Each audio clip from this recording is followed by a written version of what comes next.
इय्याक नअबुदु व इय्याक नस्तईन। आज 27वीं साल गेला है, यानी 27 साल पहले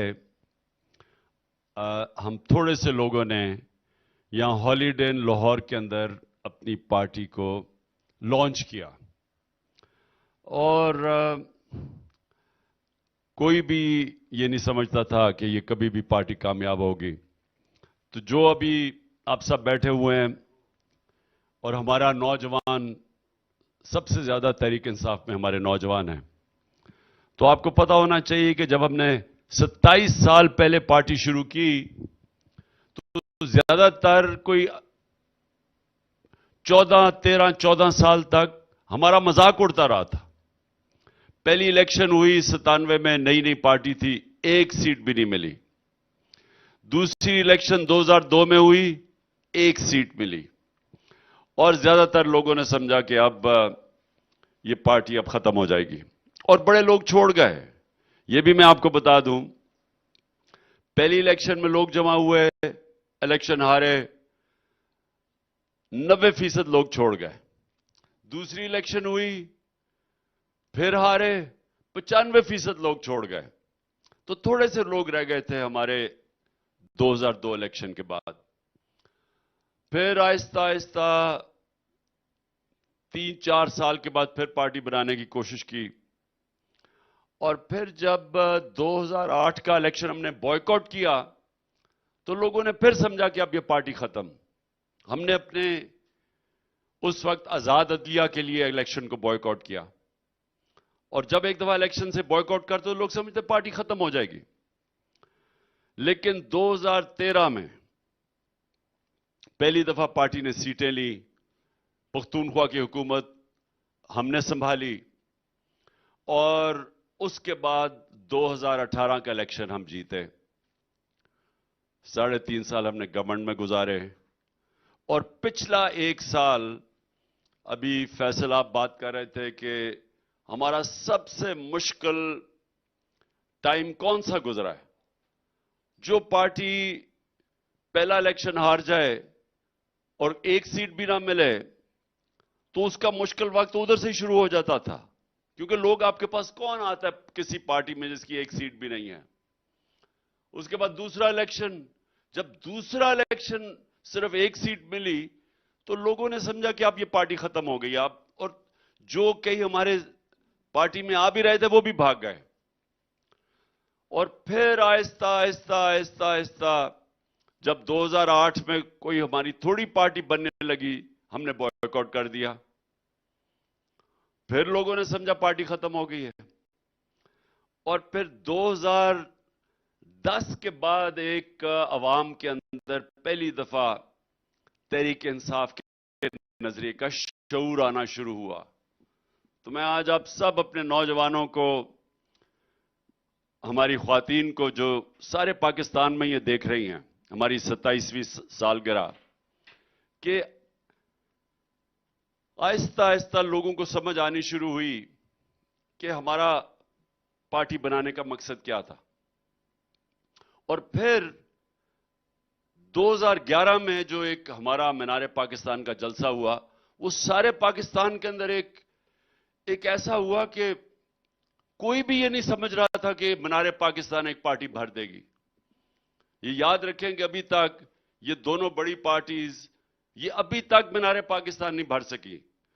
नून लीग, नवाज शरीफ कहता है हम पंजाब और लाहौर की पार्टी हैं, लेकिन नवाज शरीफ आज तक मीनार पाकिस्तान में जलसा नहीं कर सका। तो जब 2011 में हमारा जलसा हुआ तो वो पहली दफा पाकिस्तान के सियासतदान जो थे, जो ज्यादातर हमारा मजाक उड़ाते थे, जिनको इलेक्टेबल्स कहते हैं, उनको पहली दफा नजर आया कि ये तो अवाम इस पार्टी के साथ आ रही है।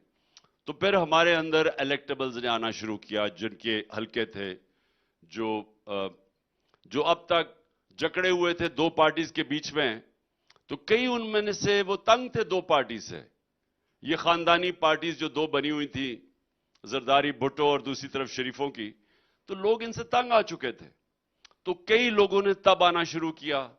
वो सिर्फ इसलिए नहीं आ रहे थे कि वो समझते थे कि तहरीक इंसाफ जीत ही नहीं सकती, और उसके बाद फिर हमारी एक और स्ट्रगल शुरू हुई।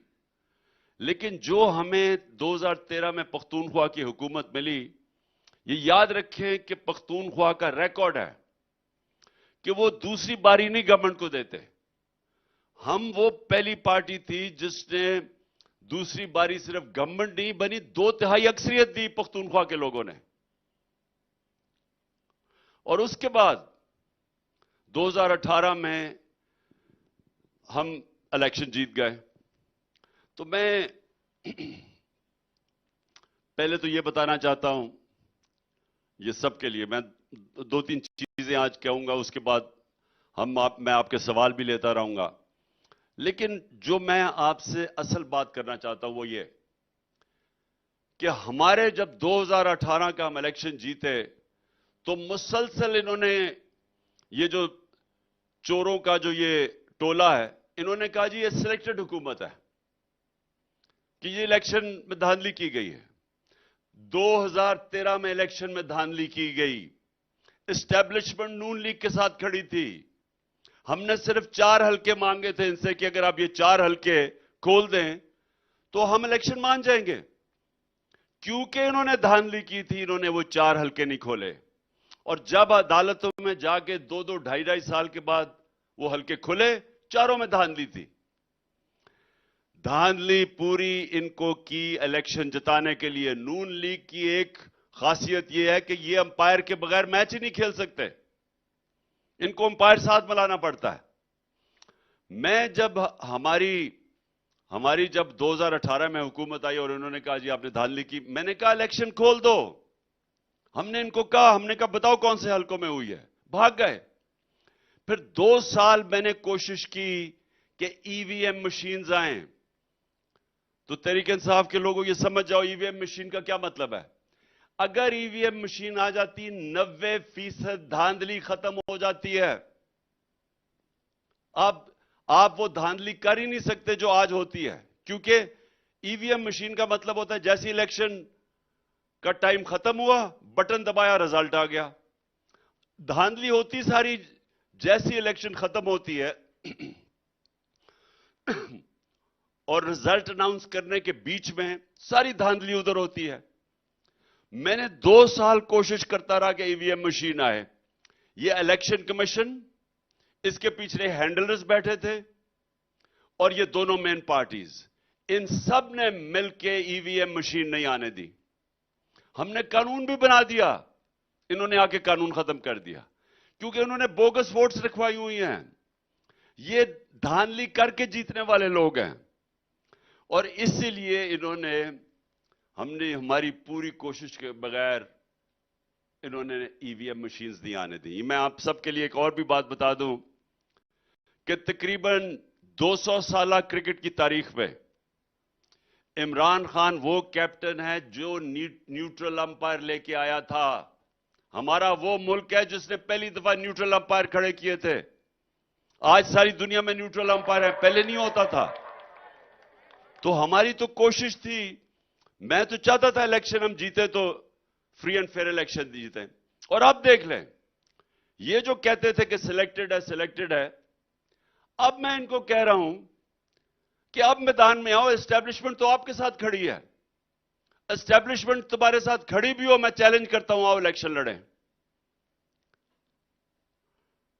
हमने 37 बाय इलेक्शंस में से 31 जीत चुके हैं।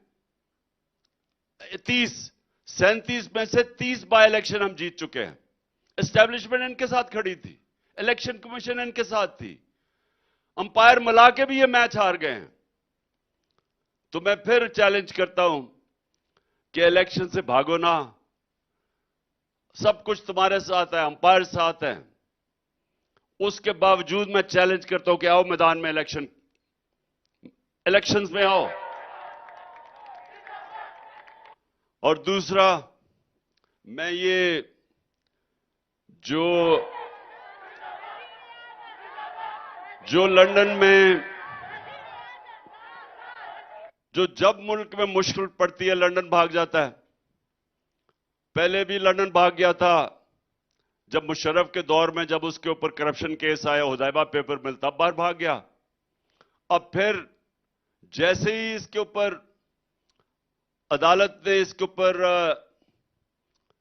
फैसला कर दिया, ये मुजरिम बन गया, सजा याफ्ता बन गया, फिर उसने ड्रामे किए और हॉलीवुड बॉलीवुड की एक्टिंग करके वो प्लेटलेट्स दिखा के फिर बाहर भाग गया। तो ये जो लोग हैं, इनका पाकिस्तान में रहना ही नहीं है। बिजनेसेस बाहर हैं, बच्चे बाहर हैं, इलाज बाहर है, शॉपिंग बाहर है, रेस्टोरेंट्स बाहर हैं, ईदें बाहर हैं, और ये आके पाकिस्तान के ऊपर फैसला कर रहे हैं कि जी क्या होना चाहिए, इलेक्शन कब होना चाहिए, किसको सजा देनी चाहिए, हुक्म दे रहे हैं कि उसको सजा दो। कह रहे हैं उसको कि जनाब हमें जब तक इमरान खान जेल में नहीं जाता या रास्ते से नहीं हट जाता तो लेवल प्लेइंग फील्ड नहीं बनेगी। ये हुक्म दे रहे हैं ये बाप बेटी। ये मुल्क का आज हाल है कि जुराइम पेशा लोग, सजा याफ्ता लोग मुल्क के ऊपर फैसले करवा रहे हैं। तो मैं तो ये सिर्फ आपको बताया था कि हमारा जो सफर है, अब मैं अपनी सारी कौम को मुख्तसरन बताना चाहता हूं कि हमारा नजरिया क्या था 27 साल पहले। ये क्या, आप जब सब तहरीक इंसाफ के साथ हैं, हम क्यों हैं, हमारा मकसद क्या, हमने मुल्क ठीक कैसे करना है। जो मैं 27 साल पहले कह रहा था वो मैं आज आपको कह रहा हूं। देखिए, मुल्क खुशहाल मुल्क होगा कैसे, वो तो मैंने इंसाफ की तहरीक 27 साल पहले आप सबको कहा कि जब तक इंसाफ नहीं होगा, इंसाफ के बगैर खुशहाली ना आएगी, या जमहूरियत आएगी, ना आजादी आएगी। लेकिन मैं आज थोड़ा सा आपको तफसील में बयान करना चाहता हूं ताकि आपको समझ आए, क्योंकि यहां लोगों ने आजाद माशरे नहीं देखे। अगर आप पाकिस्तान में ही रहे हैं तो आपको नहीं पता कि आजाद माशरा क्या होता है। मैं अगर बरतानिया 18 साल की उम्र में पढ़ने ना जाता और क्रिकेट खेलने ना जाता तो मुझे भी नहीं पता चलना था। तो आपको समझ आनी चाहिए कि जब इंसाफ आता है तो तीन चीजें होती हैं। इंसाफ आता है तो लोग आजाद हो जाते हैं। आजाद कैसे होते हैं? क्योंकि उनके हुकूक की तफज की जाती है। उनका इंसाफ का निजाम बुनियादी हुकूक का तहफ़्फ़ुज़ करता है, और जब तहफ़्फ़ुज़ होता है, लोग अगर अपने टैक्स दें, कानून के ऊपर चलें, उसके बाद उनको कोई फिक्र नहीं होती, वो आजाद शहरी बन जाते हैं। वो मेहनत करें उसका फल मिलता है। और दूसरी तरफ अगर कोई तो ताकतवर हो, अगर वो कानून तोड़े तो वो उनका इंसाफ का निजाम पकड़ लेता है उनको। वहां कोई ये नहीं कह सकता कानून तोड़ के कि पता नहीं मैं कौन हूं। उधर ये नहीं कह सकते। वो बरतानिया के अंदर क्वीन के बेटों को भी, शहजादों को भी फाइन हो जाता है अगर वो कानून तोड़े। असल में वो सुन्नत पे चल रहे हैं जो मेरे नबी सल्लल्लाहु अलैहि वसल्लम ने कहा था कि मेरी बेटी भी चोरी करे तो सजा मिलेगी। तो वो जो माशरे हैं वहां इंसाफ है, इंसाफ की वजह से आजादी है। जो यहां से हमारे पाकिस्तानी जाते, और मैं 50 साल से देखता बरतानिया में कि लेबर करने आते हैं, मजदूरी करने आते थे, थोड़ी देर देखते देखते वो मेहनत करते थे, वो ऊपर जाना शुरू हो जाते थे। उनको पता चलता था कि मेहनत का फल मिलेगा यहां, तो वो मेहनत करते थे, ज्यादा मेहनत करते थे। हर 5 साल के बाद उनकी जिंदगी बेहतर हो जाती, खुशहाल होना शुरू हो जाते थे। बच्चे उनके अच्छे स्कूलों में पढ़ के वो डॉक्टर्स बन जाते थे। तो उनको मैंने बदलते देखा है। इसलिए नहीं कि वहां कोई पैसे बांट रहा है, इसलिए कि वहां माशरों के अंदर क्योंकि इंसाफ है, मेहनत का फल मिलता है। वहां जो मेहनत करता है वो ऊपर जा सकता है। तो यहां हमारा यही मसला है, हम मेहनत भी करें ऊपर नहीं जा सकते, क्योंकि सिस्टम ऐसा बना हुआ है, वो मेहनत को पैसे नहीं देता। हमारे सिस्टम में करप्ट लोग पैसे बनाते हैं। उन सिस्टम में करप्ट आदमी पैसे नहीं बना सकता। वहां वो बड़े चोरों को एनआरओ नहीं देते। उस सिस्टम के अंदर सबको मेहनत करनी पड़ती है, क्योंकि वहां जो चोरी करे ताकतवर या कमजोर उसको सजा मिलती है। तो वो सजा, क्योंकि सजा मिलती है, वो सारे मेहनत करते हैं। वहां माशरों में लोग मेहनत करते हैं, उनका मुल्क ऊपर चला जाता है। अपनी तरह मुल्क उठा के देख लें, सबसे ज्यादा पैसे वाले लोग आपके असेंबलियों में बैठे हुए हैं। मुझे बताएं, इनमें से कितनों ने कितनी पढ़ाई की है, कितनी मेहनत की है, कितने काम किए हैं?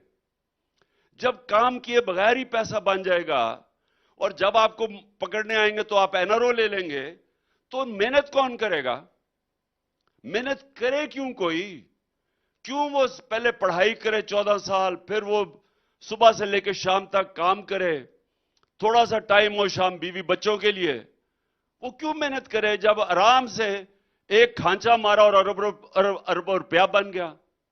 तो वो माशरे तबाह हो जाते हैं क्योंकि मेहनत ही खत्म हो जाती है। जब मेहनत का फल मिलता नहीं और चोरी का फल मिलता है, करप्शन से पैसा बनता है, रिश्वत से पैसा बनता है, वो माशरा का कोई मुस्तकबिल नहीं होता। तो जो पाकिस्तान में हो रहा है आज, क्योंकि हमारे मुल्क में कानून की हुक्मरानी नहीं है, इंसाफ नहीं है। हमारे मुल्क, जब से ये चोर ऊपर आए हैं, जब से इन चोरों को जनरल बाजवा ने हमारे ऊपर मुसल्लत किया अपनी एक्सटेंशन लेने के लिए, इन लोगों ने इस मुल्क में ऐसी तबाही मचाई है, माइशत की तबाही मचाई है। और ये जो लोग ऊपर बैठ गए हैं, 9 लाख पाकिस्तानी मुल्क छोड़ के चले गए हैं। और ये वो 9 लाख पाकिस्तानी हैं जो प्रोफेशनल्स हैं, जो दुनिया में कहीं भी जाएं तो उनको नौकरियां मिल जाएंगी, जिनके ऊपर इस कौम ने पैसा खर्च किया उनको तालीम देने के लिए। वो प्रोफेशनल जब मुल्क छोड़ के चले जाएं तो वो मुल्क आगे कैसे बढ़ेगा? और ये जाके दूसरे मुल्कों का फायदा करवा रहे हैं। ये जिधर जाके नौकरियां करेंगे उधर फायदा होगा। हमारी बिजनेसेस छोड़ के जा रही है मुल्क। एक दुबई का इलाका अलाइन, उधर से उनका एक मैनेजर आया, वो मुझे कह रहा था जो पिछले 8-9 महीने में पाकिस्तानियों ने सरमायाकारी की है दुबई के अंदर, वो पिछले 10 साल में नहीं की। तो जब आप, हमारे मुल्क में जब तक इंसाफ नहीं होता, हम आगे बढ़ नहीं सकते। और ये 27 साल पहले, क्योंकि मैंने बरतानिया में इंसाफ का निजाम देखा था, इसलिए मैंने अपनी पार्टी का नाम रखा था इंसाफ की तहरीक। क्योंकि अगर एक चीज हमें चाहिए खुशहाली के लिए, मुल्क को खड़ा करने के लिए, वो एक चीज है इंसाफ। और इसके लिए आज आप सारे मेरे साथ मिलकर जद्दोजहद कर रहे हैं। हम अभी वहां पहुंचे नहीं हैं, हमने कोशिश की और हमें कुर्बानियां देनी पड़ेंगी, क्योंकि ऊपर कब्जा हो गया है। उन लोगों का कब्जा हो गया जो जाती मफादात के लिए इस मुल्क को तबाही की तरफ लेके जा रहे हैं। उनके सिर्फ अपने फायदे हैं। ये 2 जमातों के हेड है सिर्फ अपने एनआरओ लेने के लिए, क्योंकि 1100 अरब रुपए की इन सारों ने चोरी अपनी माफ करवाई है। उस चोरी को जो माफ करवाया है बचाने के लिए कि कहीं इमरान खान ना आ जाए, तो ये इलेक्शन ही नहीं होने दे रहे। ये आइन को तोड़ने के लिए तैयार हैं। ये चीफ जस्टिस जो जबरदस्त स्टैंड लेके बैठा हुआ है, उसके पीछे पड़े हुए हैं, मुल्क की बेहतरी के लिए नहीं, अपनी चोरी का पैसा बचाने के लिए। और मैं इसके ऊपर अभी बाद में आऊंगा कि हमने करना क्या है। लेकिन एक चीज, मैं दूसरी चीज आपको बताऊं कि आजादी कैसे आती है। आजादी जब कौम, हर इंसान को कानून के सामने जब एक बराबर हो जाता है तो वो आजाद हो जाता है। जब मुझे पता है कि मेरे मुल्क की अदालतें मेरे हकूक की हिफाजत करेंगी, मेरे उससे नाइंसाफी नहीं होने देंगी, मैं आजाद हो जाता हूं। उस मुल्क के अंदर थाना कचहरी की पॉलिटिक्स नहीं होती। ये थाना कचहरी की क्या पॉलिटिक्स है? मैं ताकतवर हूं, मैं जाके अपने मुखालिफिन के खिलाफ झूठे केसेस करवा देता हूं, मैं उनको थाने में चक्कर लगवाता हूं, थाने में मारे पड़वाता हूं, उसको कोई बचाने वाला ही कोई नहीं है। मैं उनकी जमीनों पे कब्जे कर लेता हूं। आज अगर मैं गरीब आदमी हूं, मेरे ऊपर ताकतवर मेरी जमीन पे कब्जा कर ले, मैं तो 100 साल लगा लो तो मैं अपना कब्जा नहीं छुड़ा सकता। तो मैं क्या करूंगा? मैं फिर किसी ताकतवर डाकू को ढूंढूंगा जो मेरी जमीन छुड़ा सके, क्योंकि इंसाफ का निजाम तो मुझे नहीं बचाएगा। सो जो हमारा सारा सिस्टम बन गया वो गुलामों का सिस्टम है, हम आजाद ही नहीं है। अगर इमरान खान के ऊपर ये 3 ताकतवर लोग अगर वो मुझे कत्ल करने की कोशिश करते हैं और मैं उनके ऊपर एफआईआर नहीं कटवा सकता, जो मेरा हक है, मेरा हक है कि मैं एफआईआर कटवाता। मुझे पता है वो कौन लोग हैं, मुझे पता है एक वो इंटेलिजेंस ऑफिसर की उसकी वजह से कोई हमारी ना पुलिस की जुर्रत थी, किसी की जुर्रत नहीं थी कि हमारी हुकूमत होते हुए पंजाब में कि एफआईआर काटे। और उसके बाद जब वो जॉइंट इन्वेस्टिगेटिंग कमेटी ने काम करना शुरू किया, हमारी पंजाब की गवर्नमेंट होते हुए वो इतना ताकतवर आदमी थे, इन्होंने खत्म कर दिया, इन्होंने सैबोटाज कर दिया इन्वेस्टिगेशन, क्योंकि इन्होंने पकड़े जाना था। तो जब एक एक्स प्राइम मिनिस्टर, सबसे बड़ी पार्टी का सरबरा, अगर उसको इंसाफ नहीं मिलता तो कहां बेचारे किसान, कहां बेचारे मजदूर, इन लोगों को क्या इंसाफ मिल रहा है वहां? तो फिर ये गुलाम बन जाते हैं। जब आपको इंसाफ नहीं मिलता आप गुलाम बन जाते हैं। और फर्क हमारे में और बरतानिया में क्या है? उस माशरे में जिधर इंसाफ है वहां फर्क क्या है? वहां फर्क यह है कि उधर की पुलिस कभी कोई नाजायज गैर कानूनी काम करते हुए डरती है, क्योंकि वो पकड़े जाएंगे। वहां की पुलिस अगर आपके ऊपर झूठी एफआईआर काटती है तो उनको खतरा होता है कि अगर यह साबित हो गया कि झूठी एफआईआर है, हमारे ऊपर कार्रवाई होगी। मेरे ऊपर 145 केसेस कर चुके हैं, 145 केस, 15 क्रिमिनल केस एक दिन में कर चुके हैं, 40 दहशतगर्दी के केस कर चुके हैं। कौन से महजब माशरे में पुलिस की जरूरत होगी ये करने की? क्योंकि पुलिस को खौफ है वहां के इंसाफ के निजाम से। वो आके अदालत में पूछेंगे कि जनाब आपने ये कैसे किया? वो ये नहीं कह सकता कि मुझे ऊपर से हुक्म आया। क्या आपके पुलिस के कानून के अंदर ये आपको इजाजत देता था ये करते हुए?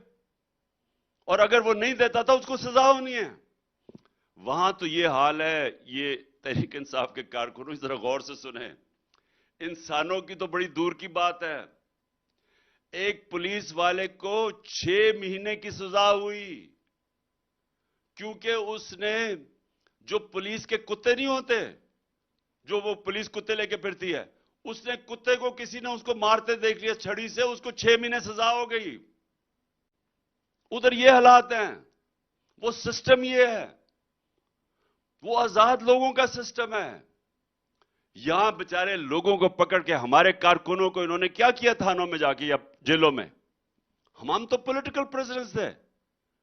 क्या इस बरतानिया में या यूरोप में एक सेनेटर को, आजम स्वाति को पकड़ के तशद्दुद कोई किसी की जरूरत ही करने की? बच्चों के सामने मारना, 3 बजे सुबह उठा लिया, अगवा किया। क्या अलीमीन को जिस तरह सारी जगह के चक्कर लगा रहे हैं कोई कर सकता है किसी और महजब माशरे में? क्या इफ्तिखार गुमन मेरा सिक्योरिटी का एक्सपर्ट है और मेरी जान को खतरा है, उसको उठा के ले गए कितने दिनों से? वो उसको एफआईए उठा के ले गई है सिर्फ इसलिए कि वो मेरी सिक्योरिटी का ध्यान रख रहा था। क्या जिस तरह अरशद शरीफ को इन्होंने इस मुल्क से बाहर भजा के कत्ल किया, किसी की जरूरत थी एक डेमोक्रेटिक, एक वो माशरा जिधर इंसाफ हो, किसी की जरूरत ही ये करने की नहीं थी, क्योंकि वहां आजाद हैं लोग, इंसाफ की वजह से आजाद हैं। ये जब तक माशरे के अंदर रूल ऑफ लॉ नहीं आता, वो माशरा आगे नहीं बढ़ सकता। मैं फिर से ये आप सबको, तहरीक इंसाफ के लोगों, ये सब याद रखो, मेरे नबी सल्लल्लाहु अलैहि वसल्लम ने ये जो बात कही थी अपने ज़हनों में डाल लो कि जो माशरा कमजोर लोगों को, चोरों को तो जेल में भेजता है, लेकिन ताकतवर मुजरिमों को जेल में नहीं पकड़ सकता, सजा नहीं दे सकता, वो तबाह हो जाता है। आज जो हम अपने घुटनों पे खड़े हैं, घुटनों पे बैठे हैं। और हमारा जो इस वक्त का प्राइम मिनिस्टर कहता है, जी मैं मजबूर हूं, मैं मांगने तो नहीं आया लेकिन मैं मजबूर हूं, अपने आप को भी जलील कराता है, हम सबको जलील करवाता है। वो इसलिए कि इन सारों ने ऊपर बैठ के पहले तो मुल्क का इंसाफ का निजाम तबाह किया, क्योंकि इन्होंने किया। ये जो ऊपर बैठे हुए हैं इन्होंने क्यों किया? क्योंकि ये मुल्क से पैसा चोरी कर ही नहीं सकते थे अगर इस मुल्क में रूल ऑफ लॉ होता। ये मुल्क से जो पैसा बाहर भिजवाते हैं, ये जो बड़े बड़े प्रॉपर्टीज में लंदन में ये रह रहे हैं, मेफेयर में, बेटा हाइड पार्क में, महंगे तरीन इलाकों में रह रहे हैं, अरबों रुपए की प्रॉपर्टीज में, ये किधर से पैसा गया है? ये इस मुल्क से गया है। अगर इस मुल्क का निजाम, इंसाफ का निजाम काम कर रहा होता, ये कभी भी ना जाता पैसा बाहर। तो पहले खुद ही वो इंसाफ के निजाम को तबाह करते हैं, अदलिया के अंदर तकसीम करते हैं, जजेस के ऊपर पूरा प्रेशर डालते हैं, ब्लैकमेल करते हैं, खरीदने की कोशिश करते हैं ताकि इनको कोई रोके ना। एफआईए को तबाह करते हैं जिसका काम इन्वेस्टिगेशन का है, नैब को तबाह करते हैं। हर वो इदारा जो इस मुल्क में चोरी रोक सकता है पहले उसको तबाह करते हैं, फिर पैसा चोरी करके बाहर लेके जाते हैं। तो ये भी आपने कभी सुना है कि यहां बड़े बड़े साहिब इक्तदारों का पैसा बाहर पड़ा है? या बिजनेसमैन, बड़े बड़े बिजनेसमैन वो पैसा बाहर ले जाते हैं, या बड़े बड़े सारे तकरीबन टॉप सियासतदान, इनकी बाहर प्रॉपर्टीज हैं। जो प्राइम मिनिस्टर, जो प्रेसिडेंट बन चुके हो, उनका तो वो तो इस मुल्क को, उनका तो काम था इस मुल्क के अंदर बैठे, वो पैसा बाहर ले जाते हैं। शरीफ खानदान का सारा टब्बर बाहर बैठा है। वो उनके, जिन लोगों का पाकिस्तान के अंदर सिर्फ आना है पैसे बनाने के लिए, बाकी इनका सारा रिहाइश बाहर है, उनकी कैसे कमिटमेंट होगी पाकिस्तान की? और कौन सा मुल्क ये इजाजत देता है? सोचे कौन सा मुल्क ये इजाजत देता है कि आप पॉलिटिक्स पाकिस्तान में कर रहे हो और आपका सब कुछ पैसा बाहर, छुट्टियां, शॉपिंग, बिजनेसेस, प्रॉपर्टीज बाहर हैं? बताए ना कितने दुनिया में मुल्क, सिर्फ बनाना रिपब्लिक्स में ऐसे होता है। तो इसलिए हमारा जो जंग है वो है रूल ऑफ लॉ की। तो आप सब समझ जाएं, जो आज मैं 27वीं सालगिरह में जो आपको पैगाम देना चाहता हूं कि हमारा मुस्तकबिल इस मुल्क का अब एक ही चीज पे है कि हम सब डट के हकीकी आजादी की जद्दोजहद में पूरी शिरकत करें। हकीकी आजादी आती है इंसाफ से, जमहूरियत आती है इंसाफ से, खुशहाली आती है इंसाफ से। जब तक इस मुल्क में इंसाफ नहीं होगा, ना खुशहाली आएगी, ना जमहूरियत आएगी और ना आजादी आएगी। यही माफिया ऊपर बैठ के खून चूस के पैसा बाहर ले जाएगा, लोग गरीब हो जाएंगे। लोग गरीब हो रहे हैं। आप अब ये देख लें कि हमारा जो औसत आमदनी है, मैं फिर से बताता हूं, ये आप सब याद रखें ये चीज। दुनिया में 140 मुल्कों में जो सबसे नंबर 1 है इंसाफ के निजाम, जिसका सबसे बेहतर है, वो मुल्क है डेनमार्क। उसकी औसत आमदनी, ये सुन लो पाकिस्तानियों, औसत आमदनी $68,600 है।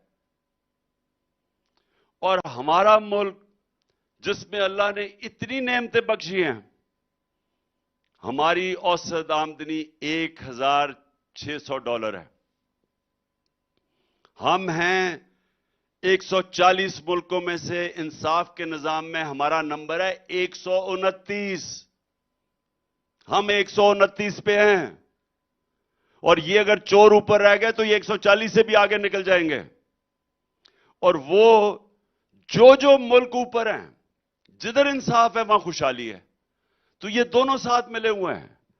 आप अच्छे से अच्छा भी इकोनॉमिस्ट ले आए पाकिस्तान में, वो कभी इस मुल्क में कुछ नहीं कर सकता जब तक हम रूल ऑफ लॉ नहीं कायम करते।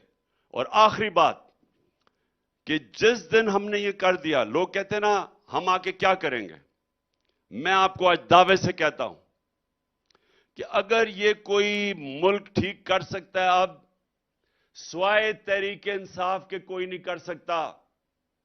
और ये क्यों कर सकती है तहरीक इंसाफ?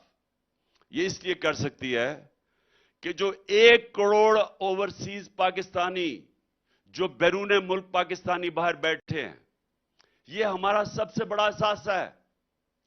इनके पास इतना पैसा है कि हम 1 करोड़ में से अगर 5, 6 लाख, 10 लाख पाकिस्तानियों को पाकिस्तान में सरमाया करने के लिए ले आए, तो आप ये ज़हन में डाल लें कि आपको किसी के सामने हाथ फैलाने की जरूरत नहीं पड़ेगी।